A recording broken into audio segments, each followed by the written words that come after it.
This is such a bad thing. Why was the Honorable Prime Minister, the man who flew down from Delhi to Chennai to inaugurate the 25,000 rupee per scooter scheme for the ADMK government, in my opinion, the simple worst freebie that existed in the entire history of Tamil Nadu.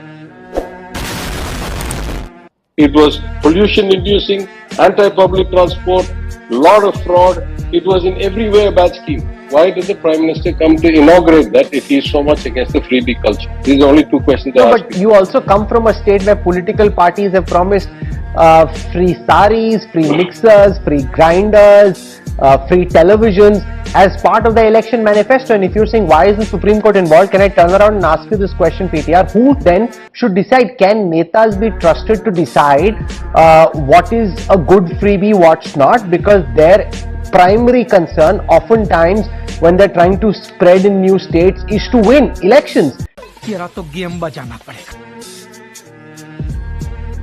Okay, can I answer now, or yes, you were expounding something for so long I lost the plot? But my point is, that's what a democracy says the people should decide. In a democracy, the people's vote is supreme. Those they elect get to answer to the people what they have done. If you say that Tamil Nadu is a state that has done a lot of freebies, I say two things. Tamil Nadu, of all the states in India, if you combine per capita GSDP plus human development plus social development plus gross enrollment ratio plus doctors per 1,000 people, we are the number one state in the country.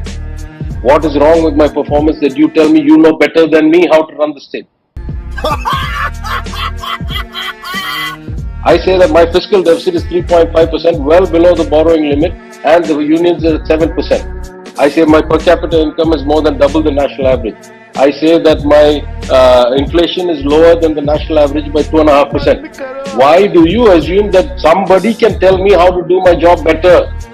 The people will decide whether I'm doing a good job or not. Who is this other party required?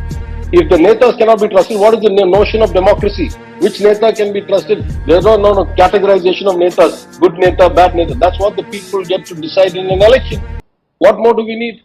I'll get the BJP spokesperson to respond, but I have another question for you before we conclude. I'm not interested, yaar. मुझे सुनना ही नहीं है. Which is, where does this debate go from here? It's become bigger now than at any time in Indian politics because there's a pushback against the Revdi culture from none less than the Prime Minister, which has never happened.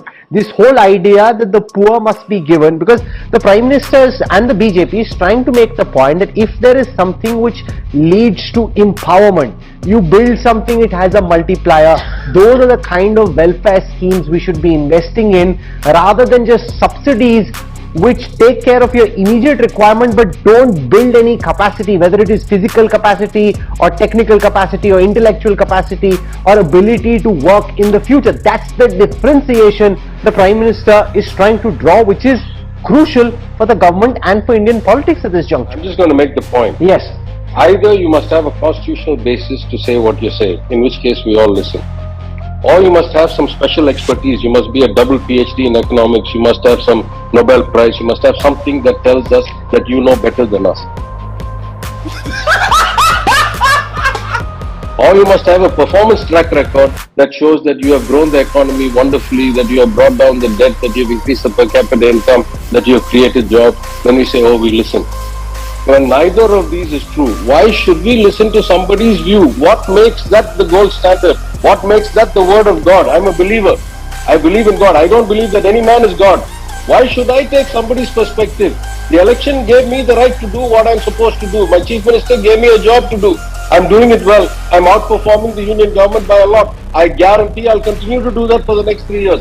और अभी तो रुको. Climax अभी बाकी. We are huge net contributors to the union exchequer. Huge. 1 rupee goes from us, we hardly get 35, 33 paisa back. What more is it you want me to do? Why should I listen? On what basis? Do you have a constitutional basis? No. Are you a financial expert? No. Do you have a Nobel Prize? No. Have you performed better than us? No. On what basis should I change my policy for you? Is this some like extra constitutional diktat that's coming from heaven? What are you talking about?